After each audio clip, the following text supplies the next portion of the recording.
On the topic of interviews and guests and, making clips for social, as I've started transitioning to more interview focused episodes and just doing more interviews, obviously I'm in this space where I'm, juggling a lot more things on the, administrative. Administrative seems to be the topic for this, the theme for today's episodes. But I'm having to juggle a lot more on the administrative. So, having a focus and understanding of my calendar, my availability, like being conscious about like, what's my availability? Can I swing these dates? Like, working with guests and, the back and forth that comes with trying to secure a guest for the podcast. So and I've got a couple of questions that I would like to bounce off of you and maybe pick your brain about, and I'll chime in love with what I talking got. about processes.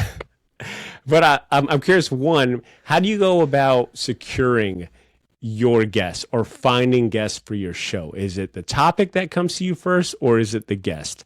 Because I'm in a position where my schedule and my episodes are primarily guest focused or guest driven, where it's like, what guests are available, what guests can I get on, what publishers are reaching out to me to have their a writer come on or an artist come on. Like, for you, is it the guest that drives the episode or your planning, or is it a topic?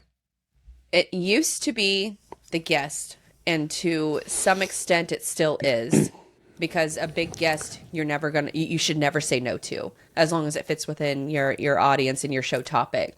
However, I think that you lose a little bit of your editorial control when you're not picking the topic and then finding a guest that matches it. And so that's been a very conscious switch for me, is to focus on, I have 4 to 5 category buckets of content that I cover. And I try, and so I think about it in a couple different ways. One, you need a way to manage your ideas. Your ideas are just gonna, especially when you're a creator, they just come nonstop.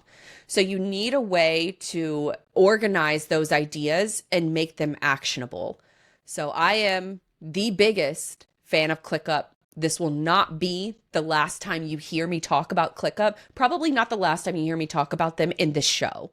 And for me, I have to think about how because as a content creator, you are scanning the internet constantly. You are online more. If you're doing your job right, you're online more than most people. You are reading, you're listening, you're watching more than most people. That is a lot of information to intake, and you have to have a way to structure it from a podcast, from a creator perspective, to make it actionable. So I have a board in ClickUp that these different categories I have them listed. And then when I come across an idea, there's a thing on my phone where I can click and I can save it right to ClickUp, and I can even add the different category, and I can add it all to that one list. And so the way I have structured my guest booking now is I have those topics. I can put a little priority flag on them if something is time sensitive or not. So that way it helps me prioritize, where I go in twice a month and I say, okay, I need to start booking guests for next month's shows. I release 2 episodes a week. So anywhere from 8 to 15 episodes a month. And so because of that, I need the processes are very important, because it's going to help you later on down the line. And so when you think about it from your ideas perspective, then think about it from a calendar blocking perspective, where you not constantly, but you want to be in the mindset that I set aside every other week, like I said, to book guests. So I have about a 3-hour block on my calendar where that's all I'm focused on. So I got one tab open of all the different content ideas, and they're color coded, so I know where I am missing gaps. So say, for example, I'm really heavy on marketing for this month. Because I can quickly glance at that content calendar, I can see, okay, I have a lot of orange on my calendar. I need to break it up, and what other color do I need to add in there? So that's kind of like the first sort of hint. the variety that I need to have in both the topics and the guests that are going to talk about that topic. The 3-hour blocks really help me because I don't do anything else but focus on what those future topics are going to be. And then outside of that, I use a tool called SavvyCal. It is hands down my favorite calendar booking app that I've ever used, and I've used a lot of them. But it makes it super easy to set your availability on that calendar. It syncs to whether you use Outlook or Gmail, it syncs to your current calendar, and then it blocks out. You can, so for example, I only record on Tuesday, Wednesday, or Thursday. I never record on a Monday or a Friday. And so I have certain availability that's set up in SavvyCal that also links to my calendar, that in case, maybe I already have a sales meeting on the calendar or something like that. So that time is already blocked off automatically without me having to lift a finger in SavvyCal. Now, when I find a guest I want to book for a particular topic, it's just a simple like, hey, I want to have you on the show and I want to talk about this X, Y, and Z. 9 times out of 10, they're going to say yeah. And it's just a matter of figuring out the schedule. Then the schedule comes from SavvyCal, where I have different links.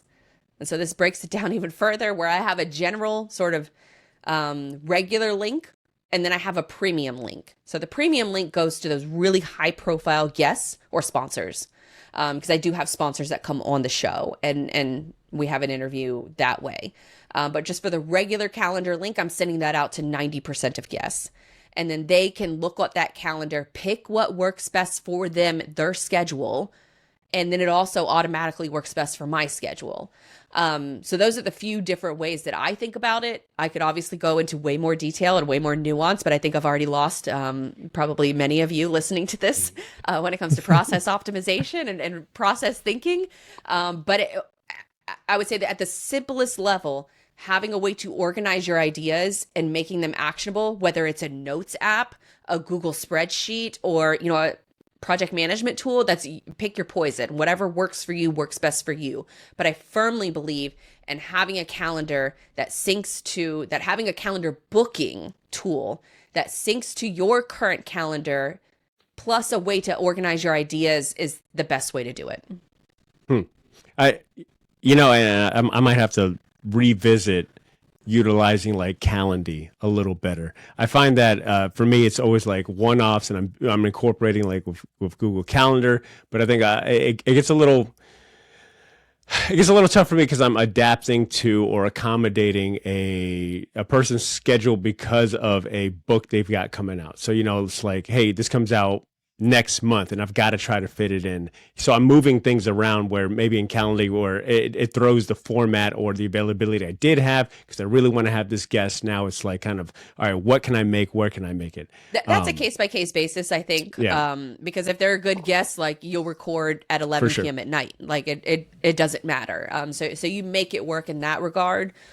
Just based on the volume of what we're dealing with. And there's other podcasts that record every day. And so they have much, maybe the system would work for them too. But this is a system that works for booking a lot of guests over a longer period of time. Like I have guests that on my SavvyCal, they're booked 2 months in advance.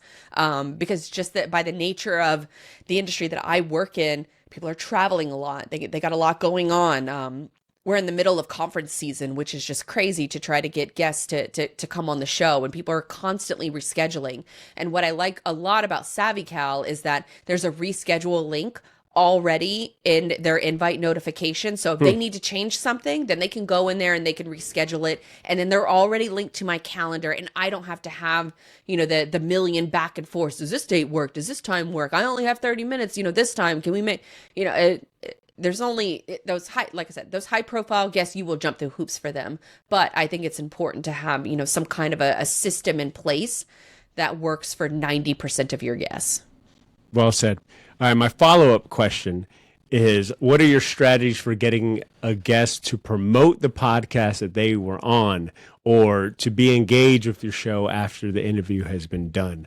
Because I find that, I'll work to schedule a guest, to prep, to have an awesome interview and conversation.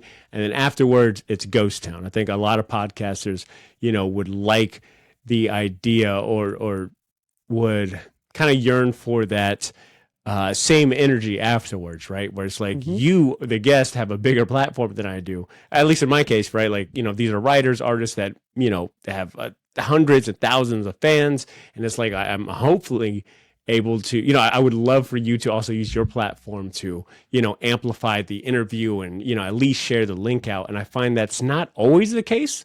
That's the case generally, I'll get a retweet or something like that. But I find if it's outside of Twitter, it's sometimes like, it's, hey, best of luck to you. I already did my part. And I was curious if there's better, what strategies have you used? And, just kind of brainstorming ways for podcasters to, get their guests to also share the episode and be, maybe as engaged about the release. I would say probably 30%. So what we do immediately anytime a show is live, we have a pretty good template email that we use, and you can set up templates for free inside of Google. HubSpot also has a really affordable CRM that starts at like $30 a month. We use a HubSpot template, and we have a pretty good format. So we send that out to them, and that says, hey, your episode is live. Here's the link. And so that's essentially the only part we're filling out in that email is here's the link to your episode.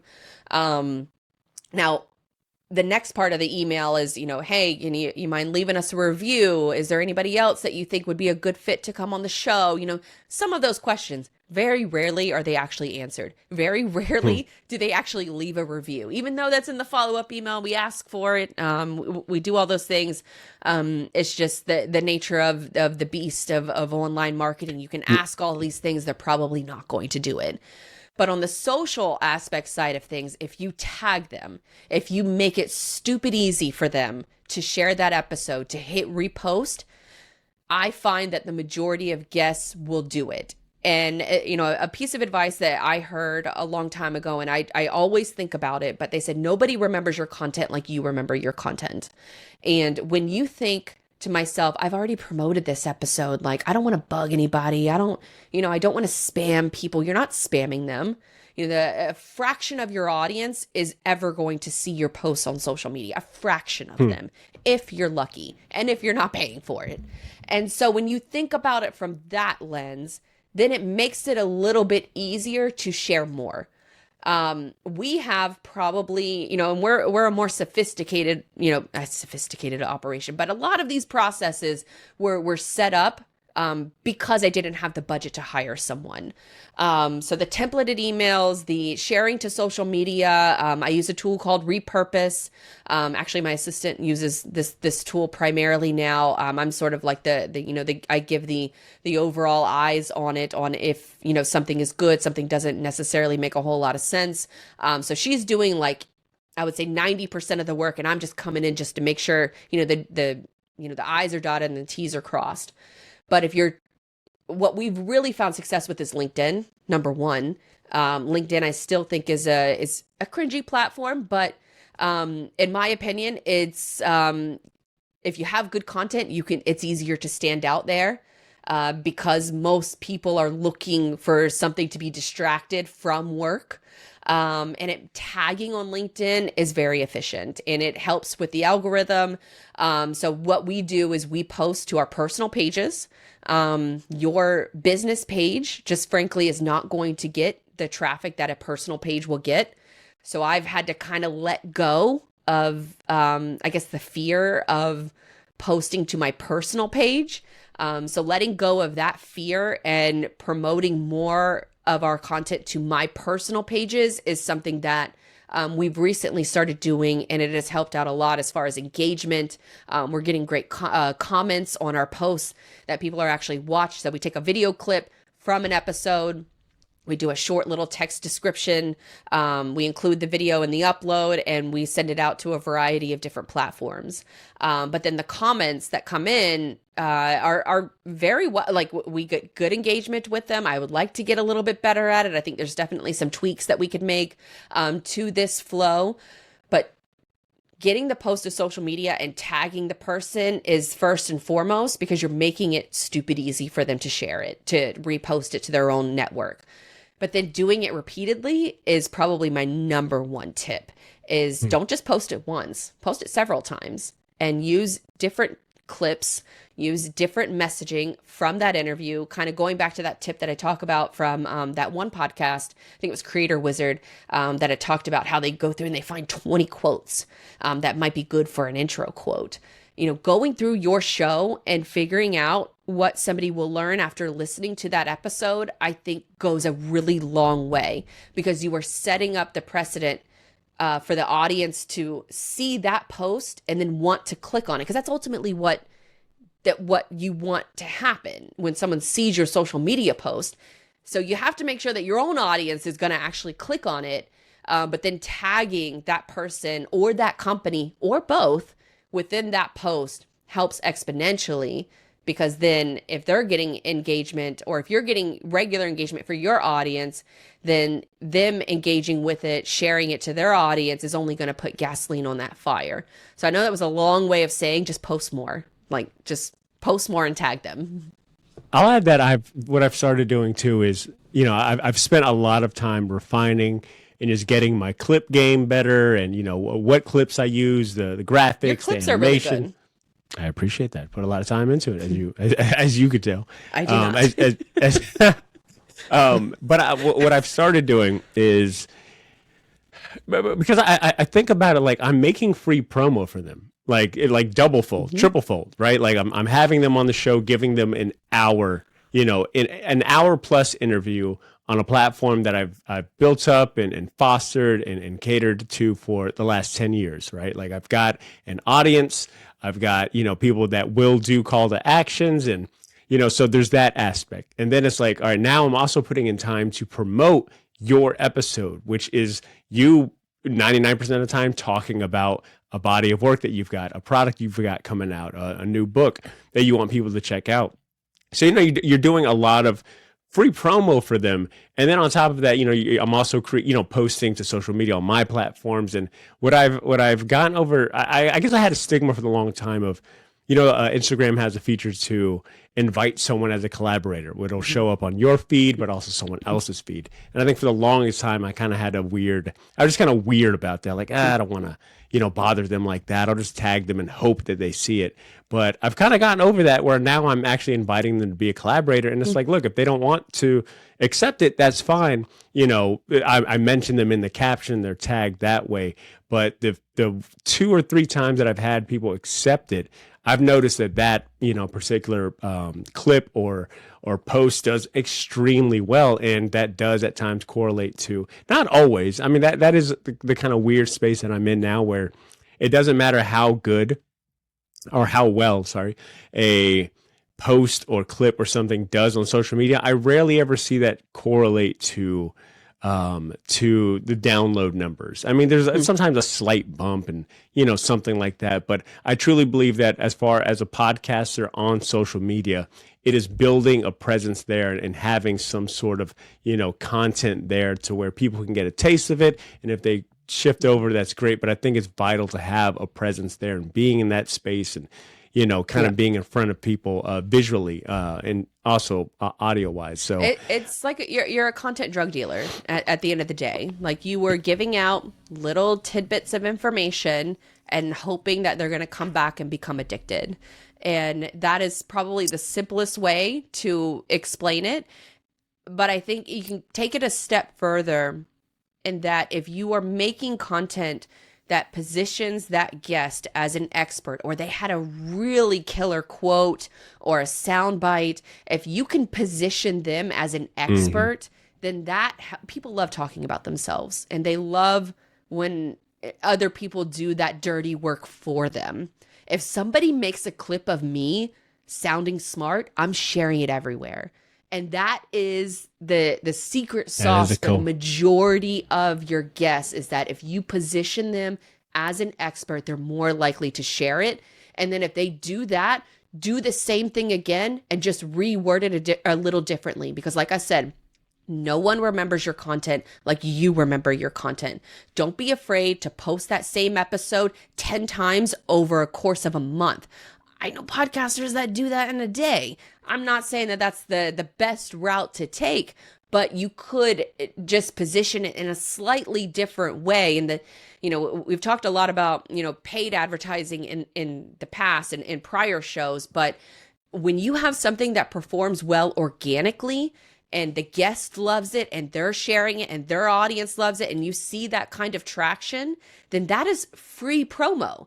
That is also a really good signal into I should put some money behind this post.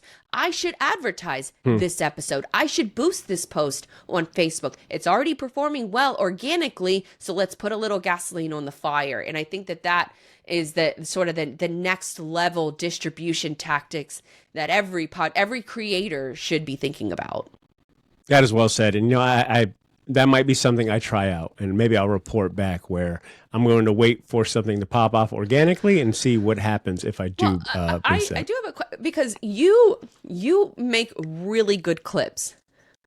You publish them to Instagram, which I have a mostly, I would say, love-hate relationship with Instagram, but it's mostly hate. Just frankly, because of the restrictions or the constraints of the platform just isn't conducive to sending traffic to the places I want to send traffic to, unless I pay for it. But you also publish these videos to TikTok and you get pretty good engagement on TikTok. Are you seeing an increase in, like, say, your Buzzsprout stats? From what social media platform works the best? Because you do create really good clips. You spend a lot of time on them versus me. We use Opus Clips, full disclosure. It's an AI tool that we take the YouTube URL, we plug it in there, and they use AI to find clips that anywhere from 1 minute to 5 minutes. Fantastic tool. They're always improving. I love it. But you manually do this process, and your clips are significantly better because you're doing that manual process. But then you're sending them out to Instagram, you're sending them out to TikTok. I'm curious Twitter if you're seeing well. any kind of residual benefits on the stats side of things because of it.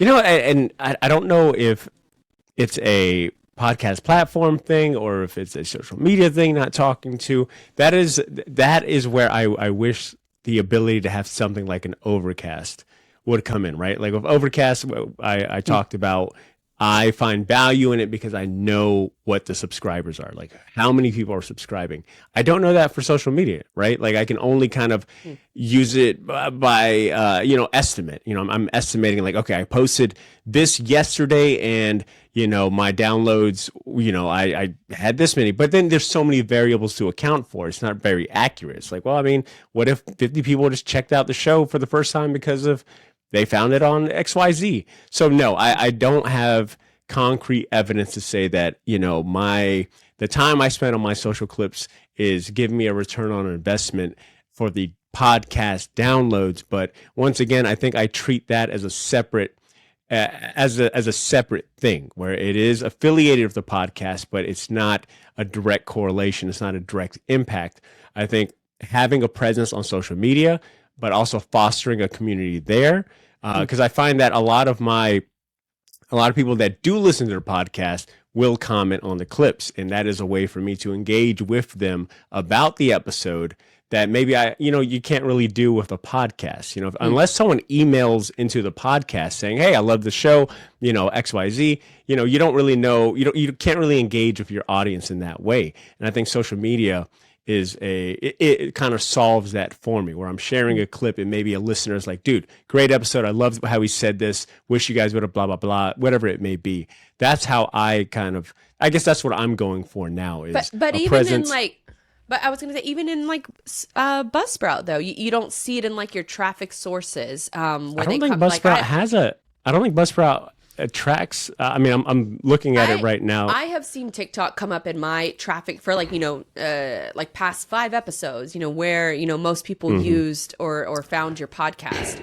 I have seen TikTok in there. I've never seen Instagram. I've never seen Twitter. Spent an ungodly amount of time on Twitter over the years. And that platform just has no return. And I'm not one of these Twitter haters. Well, I have a very significant love-hate relationship with them. I'd be very curious to see where Twitter showed up for yours, because I'm looking at my overall stats, and I've never seen a social media platform on there, like ever. How would they ever play the episode? There's no way for I'd be curious to see how that came about for you. But no, to answer your question, no, I've never seen a direct correlation between a reel, a clip, or something. Well, Performing it comes up or as apps. If you have a Buzzsprout account, and I'm Yep. sure maybe Libsyn, some of these other hosting providers have those different apps of choice as far as what's popular. But I don't. Yeah. Well, Facebook is on here. It's ranking Twitter at the freaking bottom. One play from Twitter.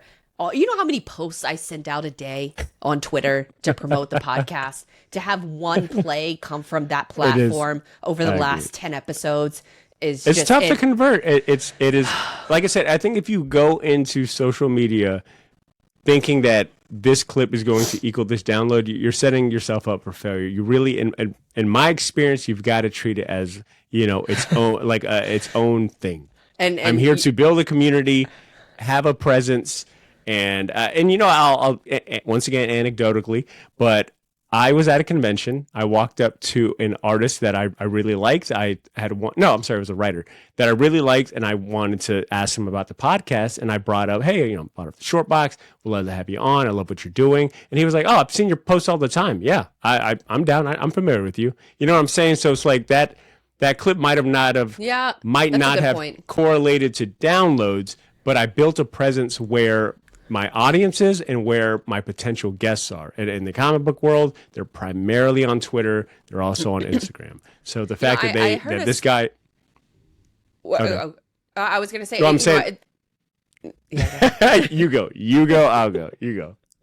Well, just to piggyback off of that comment, the overwhelming majority of people who are on social media, they do not do any kind of engagement. They don't like your photos. They don't like your posts. They don't comment. The overwhelming, and I'm talking like close to 70% of people, and it might even be higher than that. It was like a LinkedIn study that I heard years ago, that the majority of people are just lurkers, that they just scroll through without engaging with anything. But to your point of what you were just making, anytime I go to conferences or at events, all I hear from people is, I see your content everywhere. You're the hardest working podcaster. And I'm like, it's actually software in the background working. There are obviously other things at play here, but thank you. Yeah. You got to have it. I mean, I know it's launching this show. I've thought about, how we're going to share clips in social media. And I think for every podcaster out there, and based on the interactions we've had with local podcasters here in our hometown, the social media aspect is always the part that makes everyone groan. Mm-hmm. But I think it is a necessary thing to have a presence on there, and I think it just shows you're multifaceted, right? I think it shows that it gives someone a visual representation of what the show is about, what it's like, what it looks like. And I think if you can nail that down, granted, it probably won't correlate to a lot of downloads, but I think there's benefits to that. What, real quick, while you have your maybe Buzzsprout stats still open, what are the top 5 apps for you over the last 10 episodes? Okay, here we go. Little fun, little Buzzsprout freebie here, free promo for our guys at Buzzsprout. Because mine is a little funny. All right, are we looking? Are we doing last 7 days, last 30 days? Last 10 episodes. So look in your stats, and then apps and devices. Yep. And then click on last 10 episodes. All right. Okay, so at wow. Okay, this is a little interesting here. Very interesting. Okay. My number 1 app is Apple iTunes, which doesn't make any sense. It's not Apple Podcasts, it's Apple iTunes? No, second is Apple Podcasts, Interesting. followed by Overcast, followed by Spotify, and then Podcast Addict. Now, I do find Apple iTunes as number 1 very strange. I think That's very weird. Yeah, a separate thing, but they're not even on my list at all.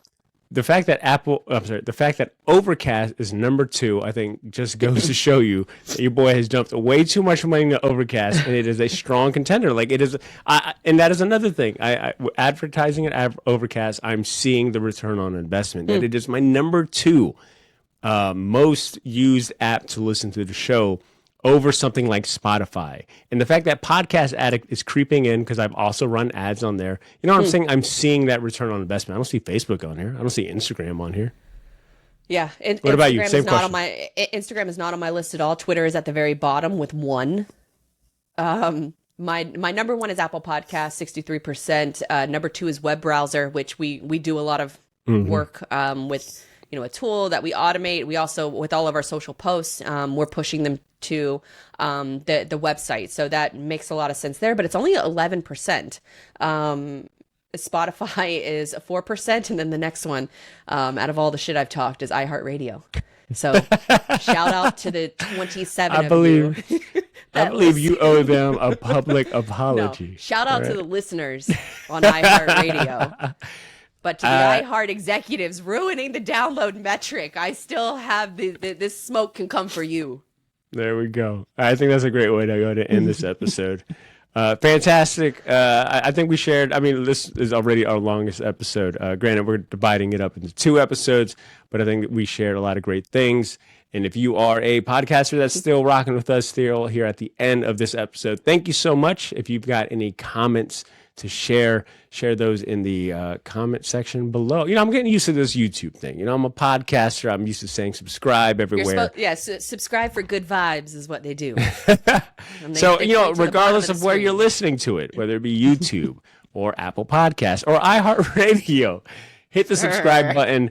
We're a young fledgling podcast, this podcast in particular. So if you could spare a 5-star rating and review, that'd go a long way. If you're a local Jax podcaster, big shout outs to you. JPU on 3123, JPU. Remember that we've got shirt pre-orders. They should still be open by the time this episode drops. I'll have a link to that in the show notes.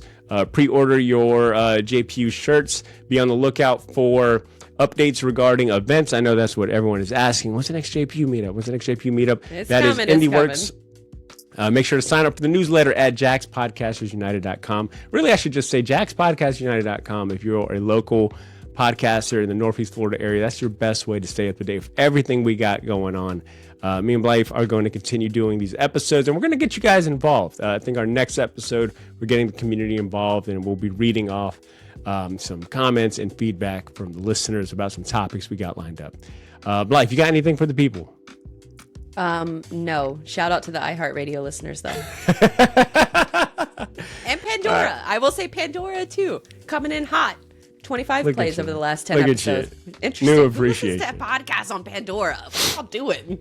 Look, only the serious. Like a grown-up. That's a different level of podcast listening. But we won't podcast. We're not podcast shaming here, right? We're not podcast app shaming.